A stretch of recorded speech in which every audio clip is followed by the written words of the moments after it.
नमस्कार साथियों, मैं प्रकाश आपका स्वागत करते हैं आपके अपने करंट हेवन के यूट्यूब चैनल पर।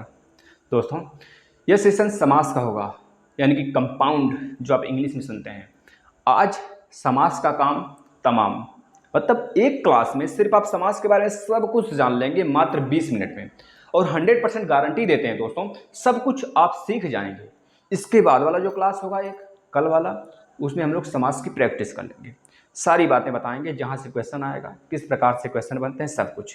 यह CTET, UP TET, super TET, जितने भी शिक्षक से रिलेटेड क्लासेस होते हैं, सारे जितने भी पेपर होते हैं, DSSB हो गया, सबके लिए उपयोग है, यूजफुल है। आप आराम से यूज कर सकते हैं। या फिर कहीं पे भी हिंदी पूछा जाता है, अगर आप हिंदी के प्रवक्ता भी, टीचर भी हैं, तो तब भी आप सीख सकते हैं, या फिर कहीं बनेंगे भी तब भी आराम से आप सारी चीज़ें बेहतरीन तरीके से सीख सकते हैं दोस्तों, है ना। किसी को पढ़ाना चाहते हैं तब भी सीख सकते हैं। आज आपका यह क्लास होगा दोस्तों 18वें नंबर का हिंदी का, है ना। तो आप आराम से पिछला क्लासेस देख लीजिए। कुछ एक आध दो टॉपिक और रह गए हैं और उसके बाद आपका सेशन समाप्त हो जाएगा टॉपिक वाइज। तो डेली हम लोग प्रैक्टिस करेंगे, डेली रेगुलर बेसिस पर प्रैक्टिस करेंगे। 100 क्वेश्चन का सीरीज डेली रेगुलर, मज़ा आ जाएगा दोस्तों, है ना।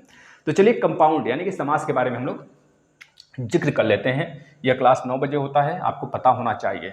आप लोग को नोटिफिकेशन जाए या फिर न जाए, सारे बच्चे जुड़ जाएं और अपने मित्रों को भी शेयर कर दिया करें दोस्तों, है ना। तो जो समास होता क्या है, यह बात तो बताएंगे ही हम आपको। और समास और जो आपका संधि होता है, क्योंकि संधि में भी तो दो चीज़ें जुड़ती हैं, इसमें भी दो चीज़ें जोड़ती हैं। हम आपको स्टार्टिंग में चीज़ें क्यों बोल रहे हैं, दो चीज़ें क्यों बोल रहे हैं, क्योंकि हम आपको लास्ट में बताने वाले हैं, जैसे क्रम से बताएंगे कि चीज़ों में क्या क्या डिफरेंस होता है, संधि में और समास में क्या डिफरेंस होता है। तो बने रहिएगा लास्ट तक दोस्तों, बहुत आनंद आने वाला है। शायद ही इस तरह से समास आप कहीं पढ़े हों। तो समास समास समास जो होता है दोस्तों, दो अथवा दो से अधिक शब्दों के योग से जब एक नया शब्द बन जाता है, तब उसे हम क्या कहते हैं, समास नहीं, समासिक कहते हैं। क्या कहते हैं दोस्तों, समासिक शब्द कहते हैं। और उन शब्दों के योग को ही हम समास कहते हैं।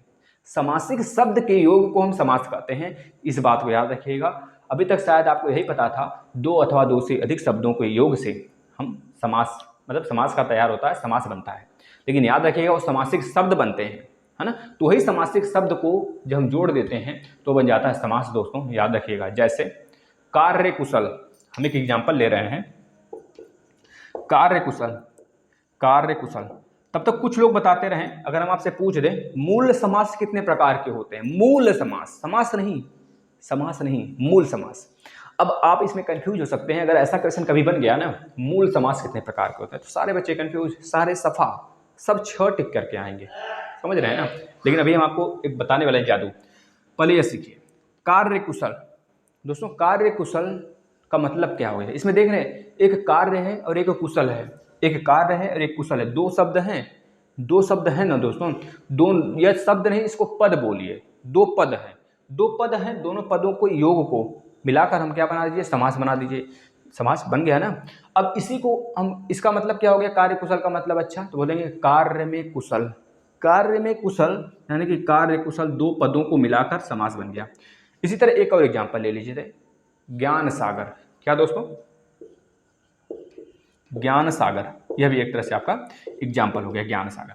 अब ज्ञान सागर में आपको पता है, ज्ञान और सागर दो अलग अलग पद हैं, दो अलग अलग शब्द हैं। अगर हम इसका मतलब निकालें, ज्ञान सागर यानी कि अर्थात ज्ञान का समुद्र, ज्ञान का समुद्र दोस्तों, ज्ञान सागर अर्थात ज्ञान का समुद्र, यह बात आपको पता होगा। चलिए, इतनी बातें तो शायद आप जानते भी होंगे, कैसे जोड़ा जाता है, कैसे तोड़ा जाता है, सब कुछ जानते हैं। बस अगर जो बच्चे नए हैं वो सीख लें, और जो बच्चे पुराने हैं, है ना, वह रिवीजन करते रहें, जिनको पता है। दोस्तों, सबसे पहले हम ये बात करते हैं, किन किन दशाओं में हम समास को समास कर सकते हैं, समास हो सकता है किन किन दशाओं में। तो पहला दशा यह है, समास में कम से कम दो शब्दों या फिर पदों का योग होता है। लिख लीजिए, समास में कम से कम दो शब्दों या पदों का योग होता है, कम से कम। ज़्यादा से ज़्यादा 3 भी हो सकता है, इसके कहने का मतलब है, समझ रहे हैं ना। अब 3 कैसे होता है, 4 कैसे होता है, सब बताएंगे, क्योंकि ट्रेंड बदल रहा है एग्जाम का। जब ट्रेंड बदल रहा है तो हो सकता है पैटर्न भी कुछ थोड़ा सा अलग हो जाए दोस्तों एग्जाम में पूछने का। तो सारी चीज़ें हम बताएंगे, निश्चिंत रहिए प्रैक्टिस सेशन में। दूसरा कंडीशन क्या हो सकता है समास का दोस्तों, ऐसे मेल वाले दो अथवा अधिक पद मिलकर एक हो सकते हैं। कौन, जो समास होते हैं, दोस्तों, ये दूसरा कंडीशन। तीसरा क्या है, मिलने वाले पदों में के विभक्ति प्रत्यय का लोप हो जाता है। जो मिल जाते हैं दो शब्द जब मिल जाते हैं तो उसमें जो प्रत्यय आता है ना दूसरे के, मतलब पता है प्रत्यय हमेशा लास्ट में आता है, उपसर्ग पहले आता है। जब प्रत्यय का लोप हो जाता है तो वो बन जाता है दोस्तों समास। ये बात भी आप याद कर सकते हैं। चौथा कंडीशन, ये काफी अहम कंडीशन है, समास प्रायः सजाति मतलब एक जाति के शब्दों से ही तैयार होते हैं। यानी कि जैसे हम बात करें धर्मशाला तो ठीक है, लेकिन अगर हम बोले मजहबशाला तो सही है नहीं ना, सही है। तो धर्मशाला ठीक है, लेकिन अगर हम सोच रहे हैं कि साला लगा के सब में एक अलग से समास क्रिएट कर दें, बना दें, तो गलत हो जाएगा। मजहबशाला गलत है, लेकिन धर्मशाला सही है। अगर आपसे कभी पूछ लेता है बताइए सजाति के आधार पर समास बनाया जा सकता है, समास विग्रह किया जा सकता है, तो बिल्कुल आप बोलेंगे वह सजाति। आप बहुत सारे वर्ड ढूंढ कर लिख सकते हैं, वैसे प्रैक्टिस अभी कराने वाले हैं, उसमें भी आप देख सकते हैं। एक एग्जाम्पल के थ्रू आप समझ सकते हैं, जैसे धर्मशाला है, धर्मशाला तो ठीक है, मतलब यह ठीक है, ये तो समास है, धर्म और शाला है ना, यही तो हो रहा है। धर्मशाला मतलब कि जो ऐसा शाला, ऐसा गृह जो कि धर्मों से, जहाँ पे धर्म की बातें होती हों, धर्म की चर्चाएं होती हों, धर्म के प्रवक्ता लोग बैठते हों, वही तो होता है धर्मशाला। समझ रहे हैं ना। जैसे आलय होता है, आलय मतलब क्या होता है, एक घर की ही तो बात होती है। सारी बातें चर्चा करेंगे। मजहबशाला कुछ नहीं होता है, मजहबशाला ठीक है, कुछ नहीं होता, इस वजह से गलत है। अपवाद के रूप में याद रखेंगे दोस्तों, जैसे बम वर्षा, बम वर्षा, क्या दोस्तों, बम वर्षा, रेलगाड़ी, नोट्स बनाते चलिए, नोट्स प्रिपेयर करते चलिए, रेलगाड़ी। और जैसे बात करें दोस्तों रेलगाड़ी के सिवा, जैसे बात करें रसोई खाना, जिला न्यायाधीश, जिलाधीश, स्टेशन, अधीक्षक, ये सब क्या हैं, ये सब पदों को अगर तोड़ देना तो समास विग्रह हो जाएगा। इन सब के पदों को बम वर्षा, अधीक्षक, रेलगाड़ी, रसोई घर या फिर रसोई खाना, अगर इन सब को तोड़ दें, इन सब के पदों को दोस्तों ना, तो क्या बन जाएगा पता है, समास विग्रह हो जाएगा। ये बातें याद रखेंगे, अपवाद में है। कौन कौन से अपवाद हमने बताया, लिख देते हैं। अच्छा, बम वर्षा, रेलगाड़ी, रसोई खाना,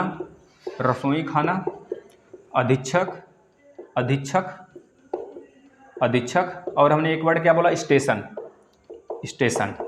ये पांचों वर्ड आप अपने कॉपी पे लिख लेंगे दोस्तों। और एक जिलाधीश, 6 वर्ड आप अपनी कॉपी पे नोट कर लेंगे दोस्तों, जो कि यह अपवाद के रूप में है, आपसे पूछा जा सकता है। ठीक है ना। ये सारे के सारे जो 6 वर्ड है ना, 6 वर्ड यह अपवाद में आ जाते हैं दोस्तों, यह होते हैं समास विग्रह। अगर इन 6 वर्डों के वर्ड को, शब्द को तोड़ देना तो समास विग्रह हो जाता है। अभी तो हम मुद्दे पे आए ही नहीं है, मुद्दा अभी स्टार्ट होगा, आप लास्ट तक बने रहिएगा सिर्फ दोस्तों। अभी अब अगर बात करें संधि क्या होता है, यानी कि संधि तो पता हो गया, संधि पढ़ा दिए दोस्तों, पूरा खत्म हो चुका है। अब संधि समास में अंतर क्या होता है, यह बात करें। संधि क्या होता है, अरे हमने कुछ गलत बोल दिया, नहीं दोस्तों, संधि और समास में अंतर बताइए। संधि क्या होता है हम लोग पढ़ लिए हैं, संधि और समास में अंतर बताइए। दोनों में तो पद जुड़ते हैं, लेकिन अंतर क्या है दोनों में, तो याद रखेंगे संधि 2 वर्णों के योग से बनता है, शब्दों के योग से नहीं, ना ही पदों के योग से। 2 वर्ड बनते हैं, चाहे वह स्वर हो, चाहे व्यंजन हो, चाहे व्यंजन स्वर हो, चाहे स्वर व्यंजन हो, यही तो होता है। इसी के लिए तो हम लोग पढ़े थे कितने प्रकार की संधियां होती हैं, 3 प्रकार की होती हैं, हमने पढ़ लिया है सब कुछ, आप लोग देख लीजिए।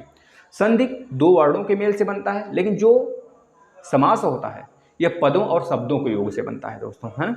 संधि को तोड़ने पर विच्छेद होता है, उसे विच्छेद कहते हैं, लेकिन समास को जब तोड़ते हैं तो विग्रह उसे बोलते हैं। क्या बोलते हैं, विग्रह। तो यह भी क्वेश्चन बना है सारे एग्जाम्स में, यूपीएसआई में, यूपी ट्रिपल में, आरओ मेंस में, बहुत जगह बना हुआ है दोस्तों, और आपके UP TET, C TET, super TET में भी बना है। तो निश्चिंत रहिए, सारी चीज़ें आपको दी जाएंगी, एक भी चीज़ नहीं छोड़ा जाएगा दोस्तों। अब हम चलते हैं, अब बताइए आप लोग समास के कितने प्रकार होते हैं, तो आप बोलेंगे 6 प्रकार के होते हैं, है ना। एक अव्ययीभाव समास होता है, एक तत्पुरुष समास होता है, एक तत्पुरुष के बाद क्या आ गया, तत्पुरुष के बाद द्विगु समास, द्वंद्व समास, कर्मधारय समास, और एक कौन सा है, बहुब्रीहि समास। यही 6 समास होते हैं ना। लेकिन अगर आपको बताएं दोस्तों, थोड़ा सा कंफ्यूजन करें आपको, तो बताइए तत्पुरुष के अंदर कितने समास आते हैं, तत्पुरुष के अंदर कितने समास आते हैं। तो तत्पुरुष के अंदर दोस्तों आपको पता है 6 2 8 समास आते हैं। 8 समास में द्विगु समास जो होता है, कौन कौन सा, द्विगु समास और कर्मधारय समास, जिसको हम समास के अंदर काउंट कर लिए थे।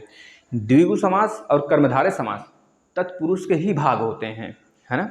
और 8 समास हमने बोला सर इसके भेद होते हैं, मतलब इसके जो टाइप्स होते हैं तत्पुरुष के 8 समास सर कौन कौन से होते हैं। तो आपने कारक पढ़ा है? अभी नहीं पढ़ा है, हम पढ़ाएंगे कारक, बिल्कुल निश्चिंत रहिए। इसके बाद समास वाले के बाद हम कारक ही स्टार्ट करेंगे। 8 प्रकार के कारक होते हैं आपके हिंदी में। जो 8 प्रकार के कारक होते हैं उसमें पहला वाला कारक और लास्ट वाला कारक, यानी कि संबोधन और कर्ता को छोड़ के सारे जितने कारक होते हैं सबके आगे तत्पुरुष लगा दीजिए। क्या क्या? जैसे बोले कर्म तत्पुरुष, कर्म तत्पुरुष। अगर बोले करण तत्पुरुष, करण तत्पुरुष। अगर बोले दोस्तों संप्रदान तत्पुरुष, संप्रदान तत्पुरुष। अगर बोले अपादान तत्पुरुष, अपादान तत्पुरुष। अगर बोले संबंध तत्पुरुष, क्या दोस्तों? संबंध तत्पुरुष। अगर बोले अधिकरण तत्पुरुष, अधिकरण तत्पुरुष। तो ये हो जाता है आपका तत्पुरुष के अंदर आ जाते हैं, इसके भेद हैं, है ना। अब सारी चीज़ें स्टार्टिंग से पढ़ते हैं। ये तो हम थोड़ा सा आपको यह बताएं कि समास कितने प्रकार के होते हैं, उसको किस आधार पे हम लोग तय करते हैं। अगर मूल रूप से पूछा जाता है समास कितने प्रकार के होते हैं तो आप हमेशा 4 बताएंगे दोस्तों। कौन कौन सा बताएंगे? अव्ययी भाव समास, है ना, अव्ययी भाव, तत्पुरुष।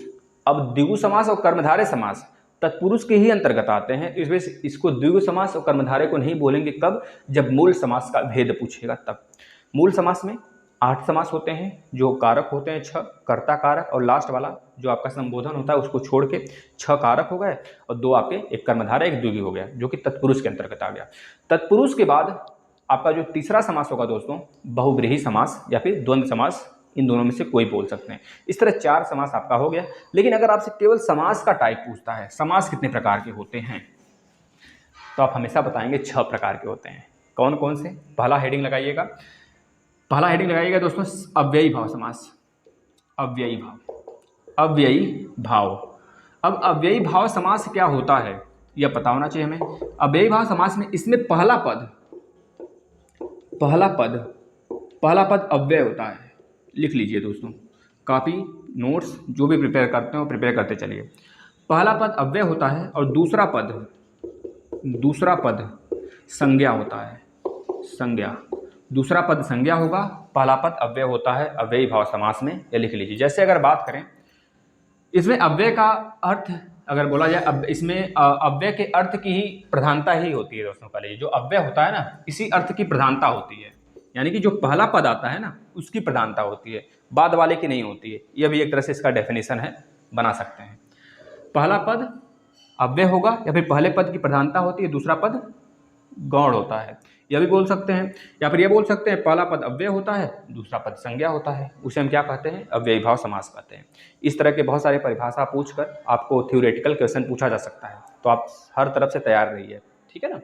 अब अव्ययी भाव समास का कुछ एग्जाम्पल करते हैं, प्रैक्टिस है दोस्तों यह। और प्रैक्टिस सेशन 1 हम लाने वाले हैं कल, भरपूर सारे समास जितने क्वेश्चन आपसे पूछे गए सब लेकर आएंगे, 20 मिनट के अंदर दे देंगे। तो डेली सेशन फॉलो करिए। जैसे बोले प्रतिदिन, प्रतिदिन का मतलब क्या हो गया? प्रतिदिन नहीं, दिन दिन होता है, दिन दिन बोलिए, या फिर इसे ही बोलते हैं प्रति। जो प्रति इसमें आया है सामने ना दोस्तों, यही आपका क्या है? उपसर्ग है। क्या है? उपसर्ग है। क्या है दोस्तों? उपसर्ग है। ये चीज याद रखेंगे, उपसर्ग, ठीक है। अव्यय का मतलब क्या? उपसर्ग हो, और प्रत्यय होता है, प्रत्यय मतलब पीछे लगता है, उपसर्ग मतलब पहले लगता है। तो समझ लीजिए सीधा सीधा कि उपसर्ग जिसमें आ जाता है वह हमेशा अव्ययी भाव समास होता है, अव्यय वाला होता है। अगर बात करें प्रत्येक, प्रत्येक का मतलब समझ रहे हैं, प्रति धन एक, प्रत्येक। तो प्रति जो है ना, इसमें प्रत्यय जो है ना, यह अव्यय है, यानी कि प्रत्येक का मतलब होता है एक एक, एक एक के प्रति, एक एक के प्रति, इसका मतलब यह होता है। तो यह हो गया दोस्तों आपका अव्ययी भाव समास। एक और एग्जाम्पल लेते हैं, जैसे बात करें यथाशक्ति, यथाशक्ति। यथाशक्ति में जो ये यथा आया है ना मित्रों, यथा ही आपका अव्यय है, अव्यय। तो इस तरह से पहचान लेंगे, जो अव्ययी भाव समास होगा उसमें पहला पद प्रधान होता है, दूसरा पद गौण होता है, या फिर संज्ञा, कल संज्ञा, गौण नहीं संज्ञा होता है। इस तरह कर सकते हैं, अभी पहला पद अव्यय और दूसरा पद अव्यय, और दूसरा पद संज्ञा होता है। पहला पद अव्यय, दूसरा पद संज्ञा होता है ना, कंफ्यूज नहीं होना है। अब यथाशक्ति का मतलब क्या होता है? अच्छा कोई बता दे। यथाशक्ति का मतलब होता है शक्ति के अनुसार, शक्ति के अनुसार भैया बोलते हैं ना, शक्ति के अनुसार ही पंगा लीजिए। जिससे भी पंगा लेना है अपनी शक्ति को पहले जांच लीजिए, परख लीजिए, फिर पंगा लीजिए, है ना, समझ रहे हैं ना। तो यथाशक्ति यह हो गया हमारा अव्ययी भाव। अब चलते हैं दूसरी की तरफ। दूसरा है दोस्तों तत्पुरुष समास बहुत बेहतरीन है। तत्पुरुष, तत्पुरुष, तत्पुरुष समास। तत्पुरुष समास क्या होता है दोस्तों? तत्पुरुष समास जिस समास में, जैसे पहले वाले में क्या था, पहला पद प्रधान था, दूसरा पद संज्ञा था, इस तरह इसमें क्या होगा तत्पुरुष का एक सिंपल सा डेफिनेशन है, याद कर लेंगे। इसमें बाद वाले पद का, जो बाद वाला पद होता है ना, उसकी प्रधानता होती है, बाद वाले पद का, और पहले वाले पद का नहीं, बस बाद वाले। जिस समास में बाद वाले पद का प्रधानता होती है उसे क्या कहते हैं? तत्पुरुष समास। अब तत्पुरुष समास हमने आपको बताया कितने प्रकार का होता है। कर्म तत्पुरुष,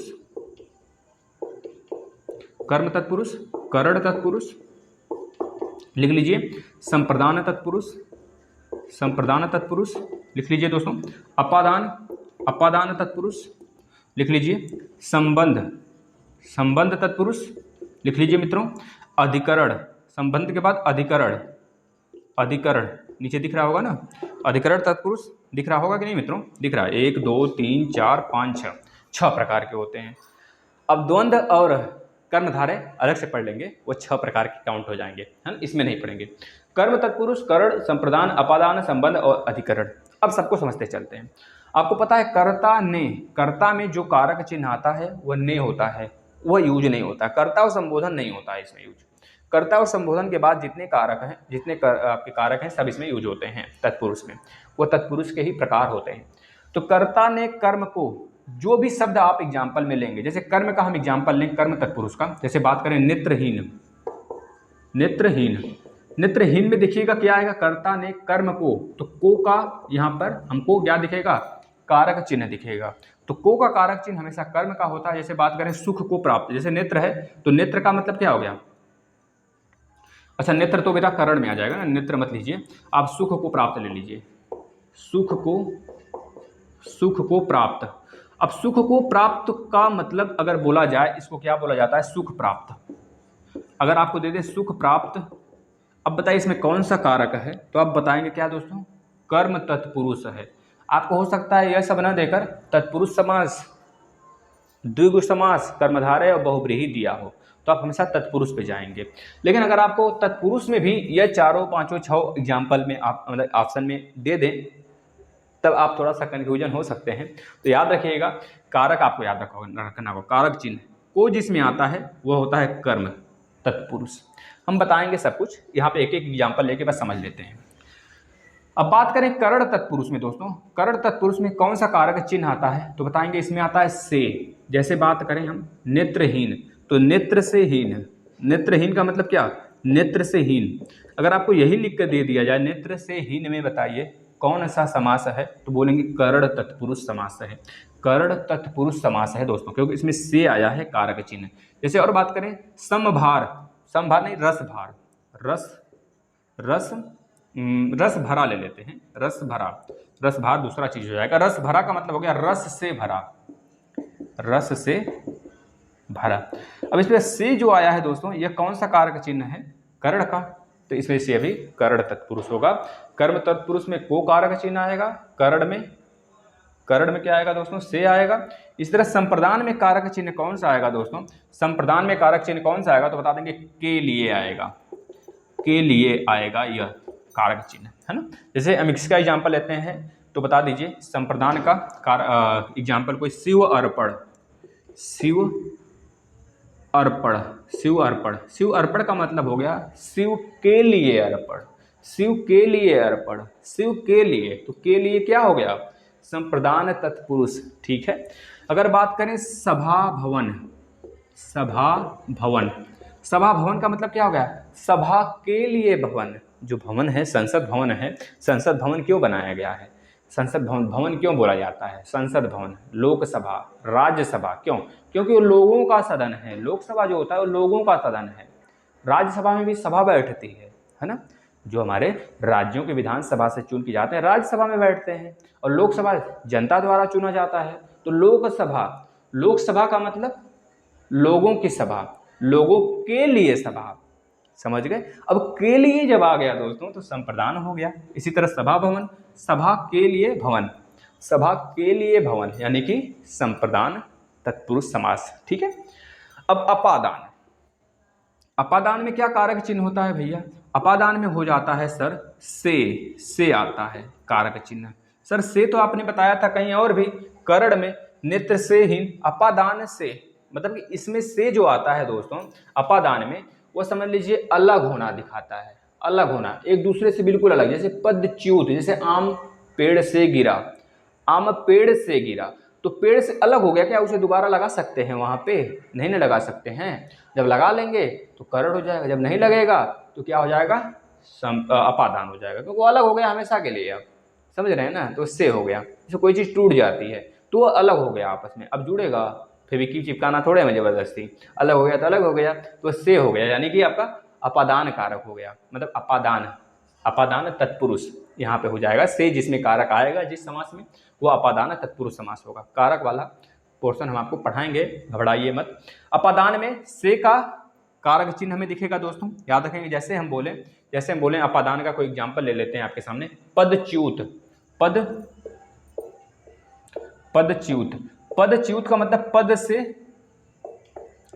च्युत, पद से च्युत मतलब पद से इस्तीफा दे देना, अलग हो जाना, पद छोड़ देना, ये सारी चीज़। जैसे बोल रहे हैं धनहीन, धनहीन, धनहीन, धनहीन का मतलब हो गया धन से हीन, धन से हीन, ये हो गया धन से हीन। हो सकता है धन उसके पास बिल्कुल भी नहीं है, धन से वो अलग है, तो इस तरह बोल सकते हैं संप्रदान के लिए। थोड़ा सा खाँच पाँच हो गया, इसको हम इरेज करते हैं, साफ सुथरा लिखते हैं। चलिए संप्रदान तक हो गया, अब अपादान पे चलते हैं। अपादान में किस कारक का दोस्तों यूज होगा? अपादान में, अपादान तो बता दिए ना, अपादान ही तो बताए थे, अपादान ही बता रहे थे जिसमें से आ रहा था, है ना। संप्रदान तो हमने बता दिया, संप्रदान में के लिए आता है हमेशा। अब संबंध के बारे में बताते हैं। संबंध में आपको पता है का, के, की, ना, ने, नी, रा, रे, री, मा, में, मी, ये सारे वर्ड आते हैं कारक चिन्ह के रूप में। तो संबंध में यही सारी चीजें आएंगे। जैसे बात करें गंगा जल, गंगा जल का क्या होगा दोस्तों? तो बता देंगे गंगा का जल, गंगा का जल, गंगा का जल जो है, ये जो जल है गंगा का है, तो गंगा से संबंध बता रहा है, तो गंगा का जल हो गया। इस तरह बहुत सारे प्रैक्टिस हम करेंगे आज, तो एक एक दो दो एग्जाम्पल लेके बस समझते चलिए। इसके बाद अधिकरण आ जाता है। अधिकरण में क्या होगा दोस्तों? जैसे अधिकरण में कौन सा कारक होता है? में होता है और पर होता है। अधिकरण में और पर, यही तो होता है।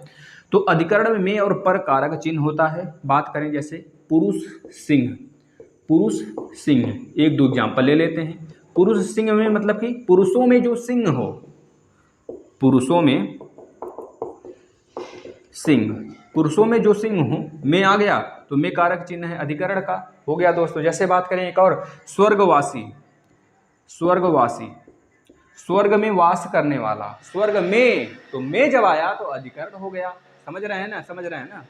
चलिए भैया देखिए, हमारा मतलब रहता है समझ रहे हैं नहीं, और बिना बेढंग तरीके से बोलना, कि आपकी भाषा में बोलना, ये सारी चीज़ें होती हैं सिर्फ आपको सिखाने के लिए दोस्तों।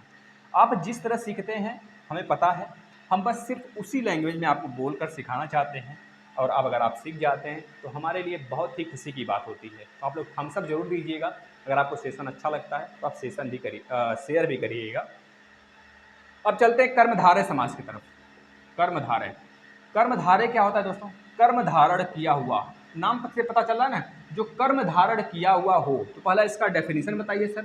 कर्म धारय मतलब कर्म धारण किया हुआ हो जिसका प्रथम पद, प्रथम पद विशेषण, प्रथम पद विशेषण हो, प्रथम पद विशेषण हो, दूसरा पद, दूसरा पद क्या हो भैया? विशेष से हो। क्या हो? विशेष से। दूसरा पद विशेष से हो और पहला पद विशेषण हो, उसे हम क्या कहते हैं? विशेष से को ही संज्ञा बोलते हैं ना, या संज्ञा भी लिख सकते हैं। संज्ञा, बहुत बेहतरीन तरीके से हमने विशेष से और विशेषण पढ़ा है। यह बहुत कंफ्यूजन वाला टॉपिक है, जो नहीं पढ़ा है वो देख ले। संज्ञा सर्वनाम विशेषण खत्म हो चुका है, संधि खत्म हो चुका है, वर्ण विचार खत्म हो चुके हैं। आप लोग देख लीजिए बचिया, देख लीजिए महाराज। दूसरा शब्द, जो पहला पद है, मतलब पहला पद विशेषण होना चाहिए और दूसरा पद जो होगा विशेष से होगा, यानी कि संज्ञा होगा। यही होता है कर्मधारय की परिभाषा, डेफिनेशन। अब कर्मधारय का एग्जाम्पल देख लेते हैं। जैसे महाकवि, महाकवि का मतलब क्या हो गया? महाकवि का मतलब महान है जो कवि, महान है जो कवि। जैसे बात करें महोषधि, महोषधि, महान है जो औषधि जो दूसरों का रोग दूर करती है, वही तो औषधि महान होती है। दवाइयाँ, मेडिसिन आपका रोग भगाता है, बुखार भगाता है, कोरोना को भगाएगा ना, तो वही होता है महान। महान हो गया। वैक्सीन लग रहा है ना, बहुत सारे एस्ट्राजेनेका हैं और बहुत सारे हैं आपके ना जो लग रहे हैं, है ना। वानसन ऐसे कुछ करके है, बहुत अच्छी वैक्सीन है वो सभी, तो सब लग रहे हैं ना, तो सब क्या है, भगवान है। जॉनसन एंड जॉनसन है, जॉनसन एंड जॉनसन करके वैक्सीन है, अच्छी वैक्सीन है दोस्तों। तो बहुत महंगी वैक्सीन है, खैर कह लीजिए बहुत जगह फ्री लग रहा है, हमारे यहाँ नहीं, विदेशों में। हमारे यहाँ खैर लग रहा है, जिसे आप लोग जान समझ सकते हैं। तो महौषधि का मतलब क्या हो गया, महान है जो औषधि, ये भी होगा आपका क्या हो गया, कर्मधारय समास। और एग्जाम्पल ले सकते हैं, जैसे बात करें पीत सागर।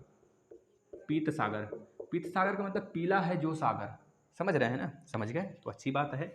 चलते हैं नेक्स्ट समास की तरफ। बहुब्रीही समास भी इसी जगह पढ़ लेते हैं, क्योंकि कर्मधारय में और बहुब्रीही में लोग कंफ्यूज होते हैं भैया। काहे कंफ्यूज होंगे, अब नहीं होंगे कंफ्यूज। बहुब्रीही को समझ बैठते हैं कर्मधारय, कर्मधारय को समझ बैठते हैं बहुब्रीही। तो याद रखेंगे, कर्मधारय का मतलब होता है कर्म धारण किया हुआ, कर्म की तरह काम नहीं करेगा, सिर्फ कर्म धारण किया होगा। महान है कवि, महौषधि, महान है औषधि, समझ रहे हैं ना, इस तरह के वर्ड आएंगे। जैसे बात करें पीत सागर, पीत है जो सागर, पीला है जो सागर, जैसे महावीर, महान है जो वीर, ये सब आ जाता है कर्मधारय में। लेकिन बहुब्रीही में इसमें कोई पद प्रधान नहीं होता है, तीसरा पद प्रधान होता है, पहला दूसरा नहीं, तीसरा पद। याद रखेंगे दोस्तों, तीसरा पद प्रधान होता है, मतलब किसी तीसरे को इंडिकेट करके यह बनता है समास। जैसे बात करें दोस्तों, दशानन, दस है आनन जिसका, यानी कि रावण की बात हो रही है, रावण की बात हो रही है भैया। जैसे बात करें चक्रधर, चक्र किसके हाथ में होता है, चक्र किसके हाथ में होता है, चक्र को धारण करने वाला, यानी कि विष्णु जी, विष्णु भगवान, है ना, हमारे विष्णु देव। जलज, आपको पता होगा जलज, जलज का मतलब जल में उत्पन्न होने वाला, यानी कि कमल। तो तीसरे की बात की तरफ, तीसरे की तरफ इंडिकेट करता है, तो यह होता है आपका क्या, बहुब्रीही समास। अब बहुब्रीही में कर्मधारय में बहुत ज़्यादा अपवाद भी हैं, 3-4 वर्ड हैं अपवाद हैं, तो हम उसको बताएंगे जब क्वेश्चन, जब हम प्रैक्टिस करेंगे तब दोस्तों, है ना। चलिए अब चलते हैं किसकी तरफ, द्विगु समास। द्विगु समास, द्वंद्व समास, दो बचा है, खत्म कर लीजिए। द्विगु समास का मतलब हो गया, द्विगु का मतलब दुगुना आ रहा है, क्या आ रहा है, दुगुना आ रहा है, दुगुना, दुगुना, 3 गुना, 4 गुना, 5 गुना, 6 गुना, चौराहा, है ना, ये सब सारी चीज़ें आती हैं, तो उसे कहते हैं द्विगु समास।